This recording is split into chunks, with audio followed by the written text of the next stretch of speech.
Assalamualaikum warahmatullahi wabarakatuh. Saya perwakilan dari kelompok 10 di sini akan menyampaikan materi tentang administrasi wakaf, iptek, dan seni dalam Islam. Administrasi wakaf mencakup ketentuan-ketentuan yang berhubungan dengan pengelola wakaf atau nazir. Keberadaan nazir bertujuan untuk menjaga agar dalam pengelolaan wakaf tidak terjadi penyimpangan-penyimpangan dari tujuan wakaf yang telah ditentukan oleh wakif. Dalam literatur fikih, nazir mengandung arti penjaga pengelola, manajer, administration, kepala atau direktur. Selain itu sering pula disebut mutawali, yang berarti pengurus yang diberi kuasa dan berkomitmen, eksekutif, manajer atau direktur. Nazir juga boleh lebih dari satu orang.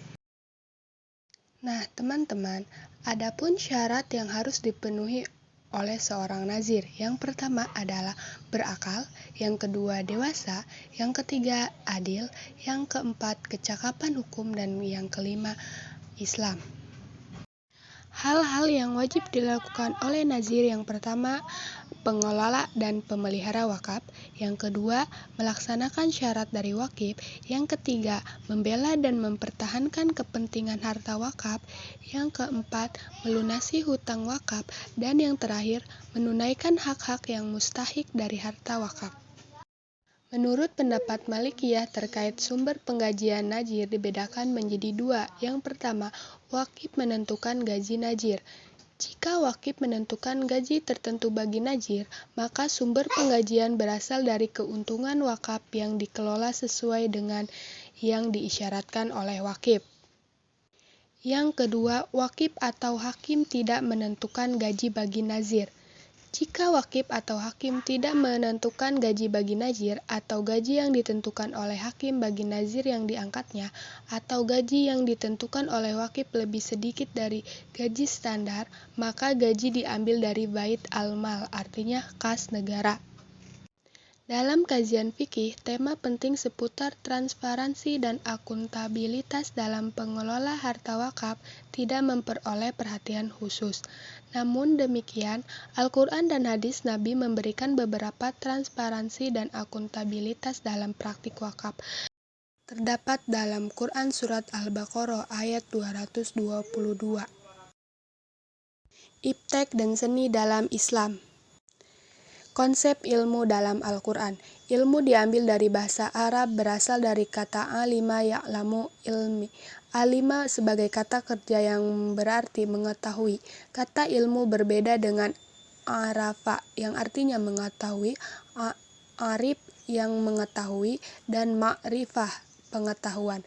Ilmu secara lughawi adalah mengetahui sesuatu secara dalam hingga menjadi jelas.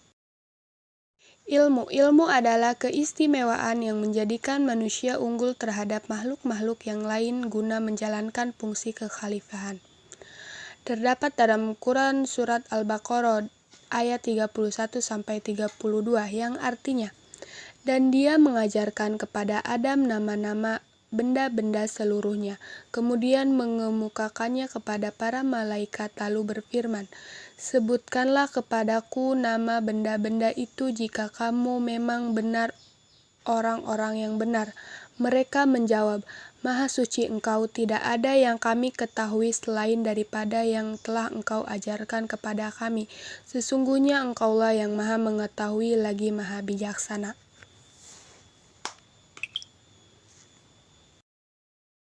Allah memerintahkan manusia menempuh berbagai cara mewujudkan hal tersebut.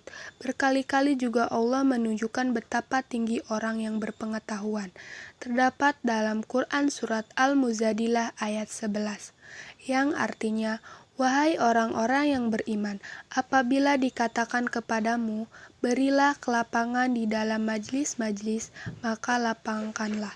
Niscaya Allah akan memberi kelapangan untukmu, dan apabila dikatakan berdirilah kamu, maka berdirilah.